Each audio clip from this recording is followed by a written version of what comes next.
Yeah. these guys. What do you think of this? It's gorgeous. I mean, it's the Corvette has done the pacing at Indy, I think, 9 times. Chevy's been there 18 times. And to be a part of that history is really quite something. You know, I've been wanting to do it for years, and finally I have the opportunity to do it. So I'm excited. Obviously, you're a big race fan. Huge race fan. A driver. Yeah. Right? Yeah. I mean, what does this mean? Well, it's like a dream come true, really, to be able to set the pace at Indy. I mean, I'll never have the opportunity to race there, but to be at the front of the field, you know, on race day in this car, leading everybody down to the green flag, is just, it's going to be a magical moment. How do you know you're never going to race there?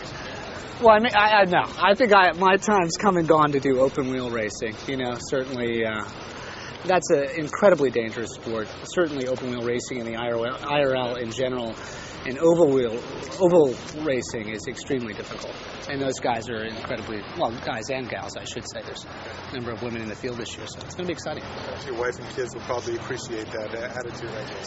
Yeah, I think so. Well, you know, Grand Am Cup is a lot of fun, and we're racing this weekend up at Laguna Seca, so hopefully we'll have a good finish. Talk to me about it. I mean, have you been in?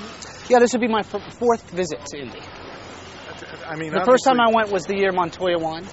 And then Buddy Rice, that was a magical moment to see him win. It was sort of epic the way the storms came in over the stadium and the track and everything. And David Letterman finally won there, so it was you know, quite an event. And then the last couple of years have been exciting finishes.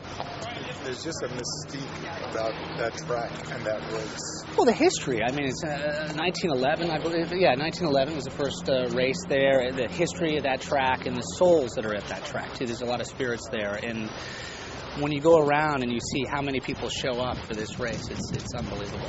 Does it get your blood pumping when you think about actually going out to do this? Yeah, I'm getting nervous just talking about it now. I think that's why I'm having a hard time speaking. But yeah, I think I'm going to be nervous, but I have a lot to focus on too, so that helps. How about with 100,000 spectators watching you? Plus the TV coverage as well on ABC. So yeah, it's going to be an interesting experience. Hopefully I can just be present enough to enjoy the whole thing. Let me ask you a quick question. Great finale last night, by the way. Great writing, great script. Everything was fantastic. Yeah, Lots of cliffhangers. Right. I don't know what's going to happen next season. I don't know if who's coming back and who isn't. I don't know what the storylines are at all.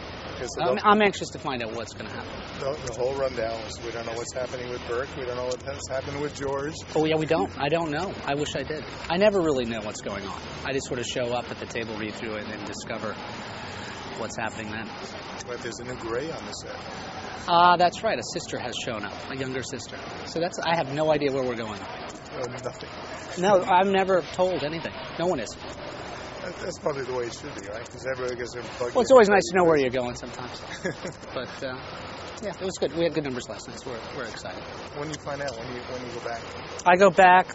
I'm shooting a movie now, Maid of Honor, and I wrap that, and I go back 2 days after I finish the movie.